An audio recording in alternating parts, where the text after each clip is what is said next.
Assalamualaikum warahmatullahi wabarakatuh. Alhamdulillah, alhamdulillahi rabbil alamin. Assalatu wassalamu ala asrafil anbiya'i wal mursalin, sayyidina wa maulana Muhammadin. Ashhadu an la ilaha illallahul malikul haqqul mubin, wa ashhadu anna Muhammadan abduhu wa rasuluhu was-sadiqul wa'dal amin.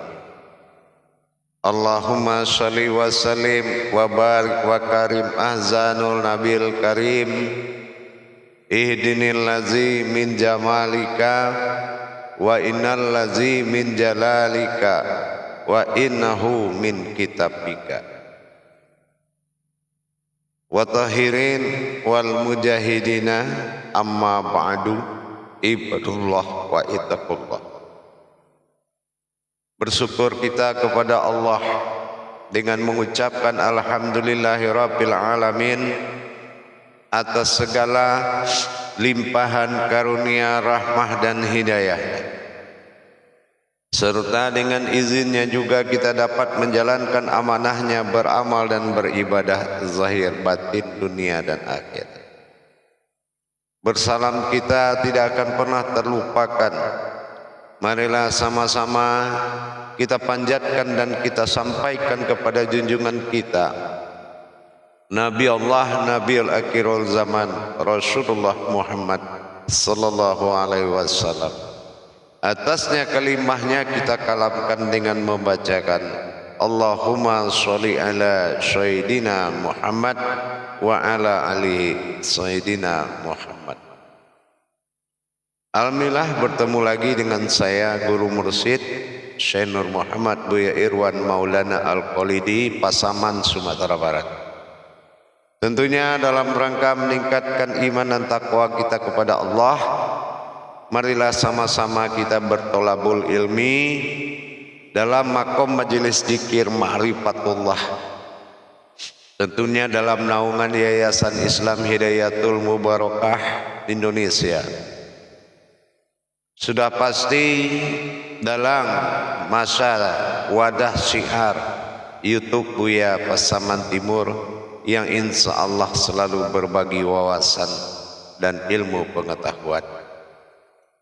Alhamdulillah pada waktu dan kesempatan yang sangat kita muliakan ini, saya akan berbagi tentang tauhid ilahiyah, bagaimana kiat-kiat melaksanakan kewajiban diri bertuhan kepada Allah.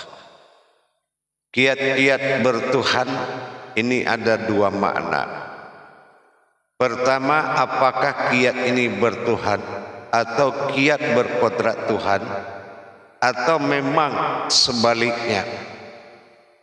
Dalam arti kata, tingkat penyembahan itu ditentukan oleh tingkat pengenalan. Tingkat pengenalan inilah yang wajib kita jalankan sesuai dikatakan oleh Allah dalam surat An-Kabut ayat 96, sehingga kita memang benar-benar bagaimana caranya kita betul-betul mencari, ya, benar-benar memiliki niat yang kuat tentang bagaimana caranya kita mentauhidkan diri kita kepada Allah. Mentauhidkan ini dalam arti kata memperjalankan iman rohani kita, memperjalankan iman rohani kita menuju berkah, hidayah, karomah. Inilah yang paling diutamakan dalam hal memperluas perjalanan pengenalan diri kepada Allah. Tentulah ada tahap-tahapannya. Nah, tahapan langkah-langkah dari tajalli diri kita kepada Allah.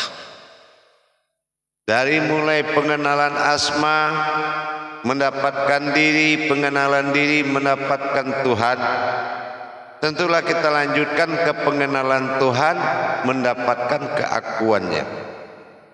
Akunya inilah yang berperan sebagai Tuhan pada zat yang dimuliakan, zat gunah, atau dikatakan dengan zat zahiru wal batin. Penyembahan dalam pendekatan ketuhanan adalah awal. Penyembahan itu awal.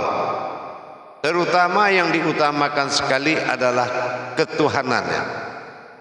Mendapatkan ketuhanannya melalui awal penyembahan ini adalah masa tauhid.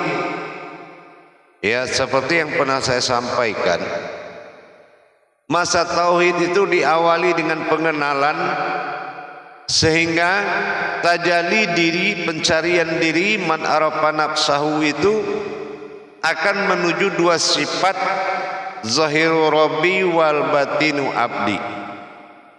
Kalau zahiru rabbi wal batinu abdi sudah jelas, sifat kezahiran adalah wujud bagi Allah, dan sifat hayat dan batin pengabdian adalah wujud dari diri. Ini sudah menandakan ada ciri-ciri terbukanya suatu peluang rohani dalam belajar. Dalam kita memahami tentang pencarian yang berakhir kepada Tuhan, ilah, tentu berpedoman kembali kepada keumatan awal, ilahin nas. Nah, inilah keakuan terhadap keumatannya. Ini sifat yang ditanamkan pada zatnya Allah, disebut ruhani, ruh yang ditiupkan. Jadi sifat yang ditanamkan pada zatnya, dikatakan aku bertajali pada sifat dan zatku. Ini sudah kita lihat bahwasanya pencarian diri dengan diri, kalau bertemu bukanlah diri tapi sesuatu yang berdiri. Ini sudah memperlihatkan kenyataan. Apa yang dikatakan memperlihatkan kenyataan? Kalau sudah mencari diri terhadap Tuhan, mencari Tuhan dengan diri, akhirnya mendapatkan Tuhan pada akhirnya, yaitu keakuannya. Akhir Tuhan adalah keakuan. Nah, keakuan di sinilah yaitu sebuah sifat tunggal baginya untuk dia tajalikan karena keinginannya menjadi Tuhan.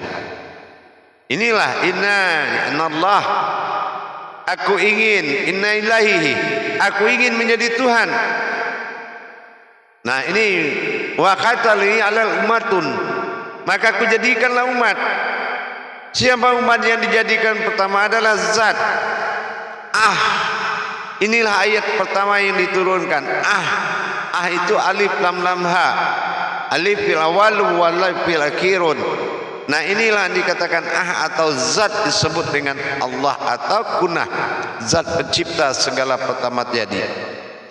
Disinilah penyembahan karena awal penciptaan adalah pada zat.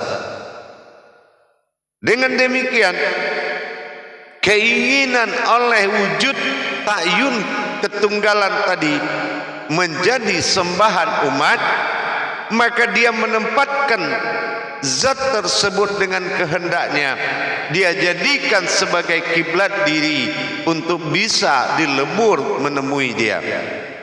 Zat diri yang dikatakan untuk dilebur sudah pasti, karena kiat-kiat yang bertemu di dalam perjalanan tajalli Allah tadi yang diutus untuk menyembah melalui perantara zat atau Allah dalam kalam asmanya, itu adalah naf-nafnya semua.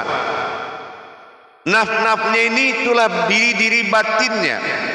Ada nafsahi, nafsahu, ada nafsihi, ada tanafas, nafas.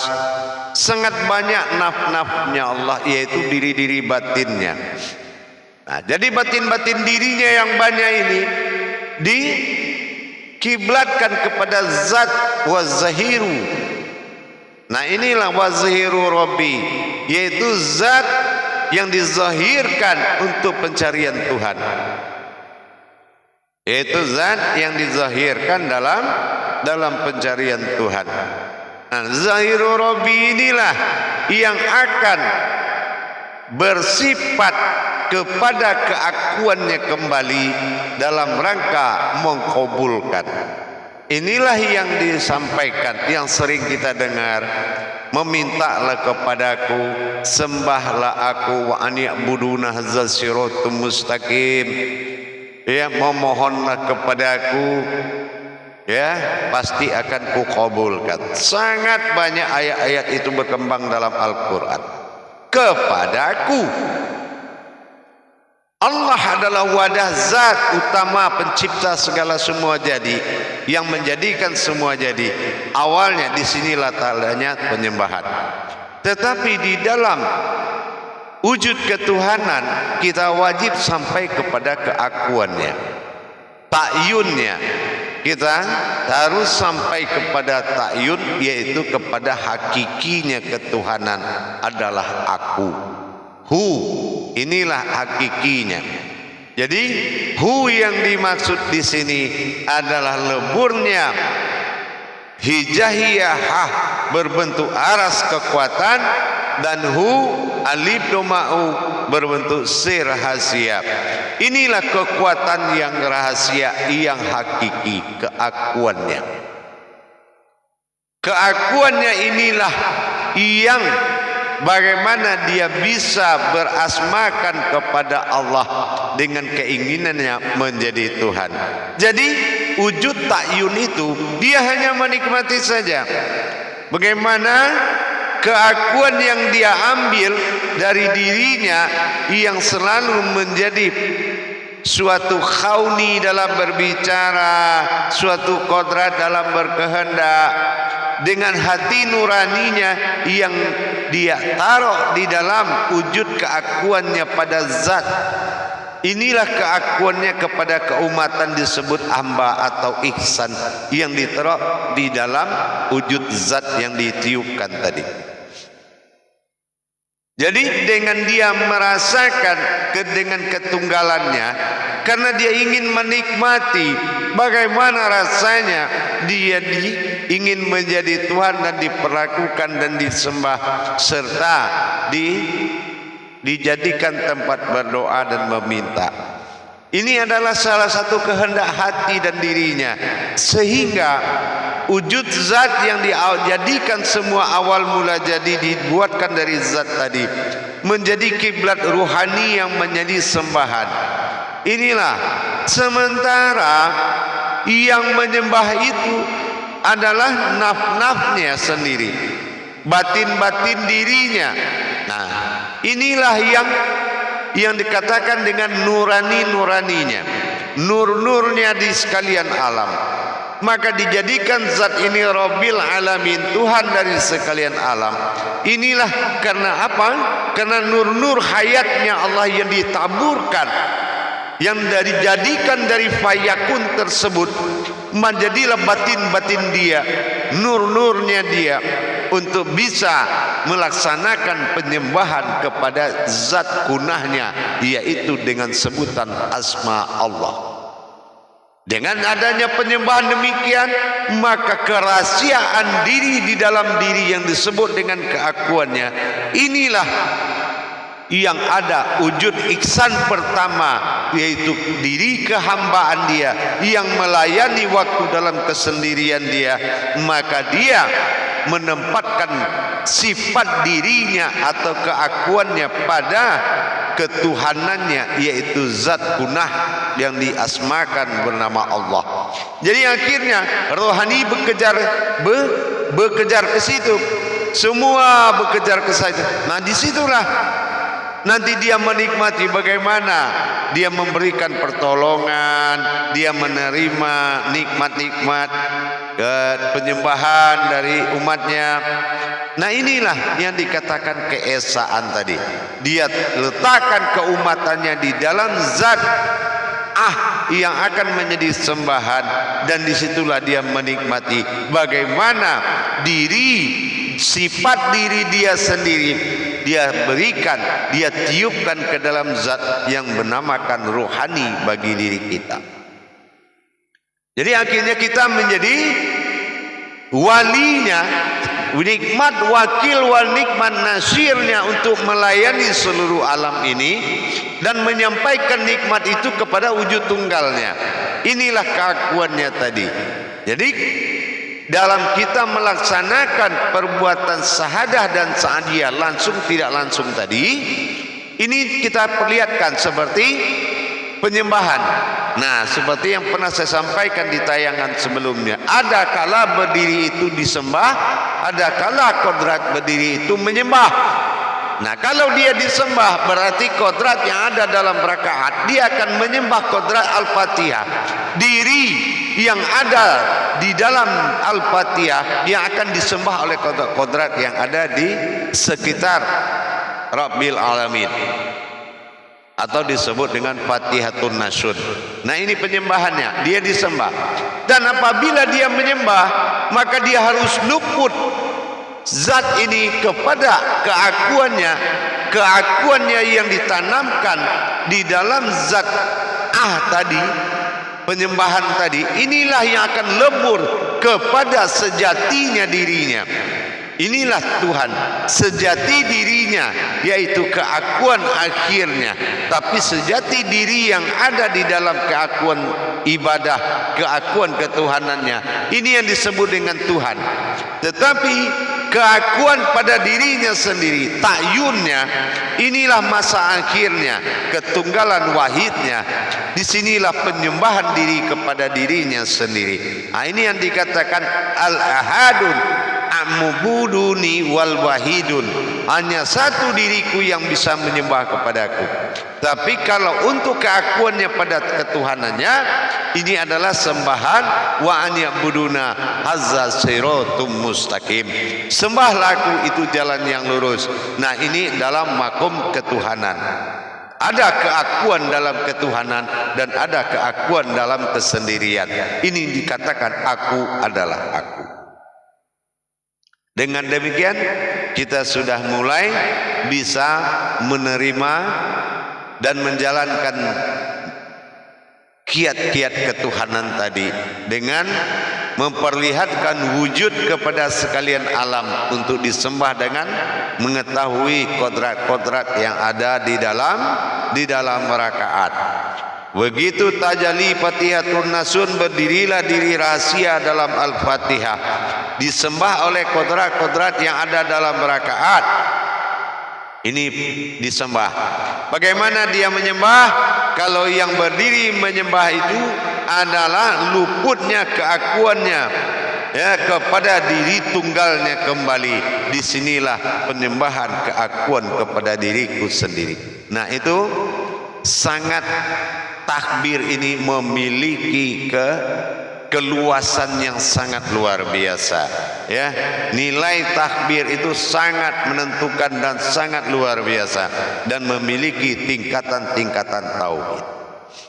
Mudah-mudahan ini bisa dipahami karena ini sangat penting dipelajari. Karena di dalam Islam ada dua kata ketuhanan, satu ilah dan satu Allah. Sekali lagi saya sampaikan, di dalam Islam ada dua kata ketuhanan, ada disebut dengan Allah dan ada disebut dengan ilah. Hati-hati dalam menjalankan, tuntutlah ilmunya biar berkah dalam memperjalankan. Jangan salah menjalankan. La ilaha illallah wa la na'budu bihaqqin. Boleh kamu katakan tidak ada Tuhan selain Allah, tapi hati-hatilah jangan salah menyembahnya. Insya Allah mudah-mudahan bisa dipahami dan bisa dijalankan dengan ikhlas, apalagi dengan niat yang sangat tulus, sangat kuat, sehingga kita mendapatkan mana yang nama, mana yang punya nama. Kalau kita sudah bisa membedakan mana yang nama dan mana yang punya nama, maka jelaslah sholat itu allazina yu'minuna wa bil ghaibi wa yuqimuna sholat wa mimma razaqnahum hum yunfiqun. Jelas bahwa salat itu allazina yu'minuna wabil ghaib, kita harus tahu, yakin kepada yang gaib. Maksudnya, hakikatnya adalah wa yuqimunas shalah, hakikat yang ada di dalam salat. Nah, kalau kita sudah yakin kepada hakikat yang ada dalam salat, wa mimma razaqnahum yunfikun, disitulah letaknya nikmat rahasia yang besar. Insyaallah mudah-mudahan bisa bermanfaat demi meningkatkan iman dan takwa. Apabila pencarian makom derajat diri itu semakin meningkat, maka makom dari solat semakin berderajat, berkah insyaallah lahir batin dunia dan akhirat. Alhamdulillah, mudah-mudahan bermanfaat. Kalaupun sudah paham, saya hanya ganti mengingatkan insyaallah. Akhirul kalam, wabillahi taufiq wal hidayah. Wassalamualaikum warahmatullahi wabarakatuh.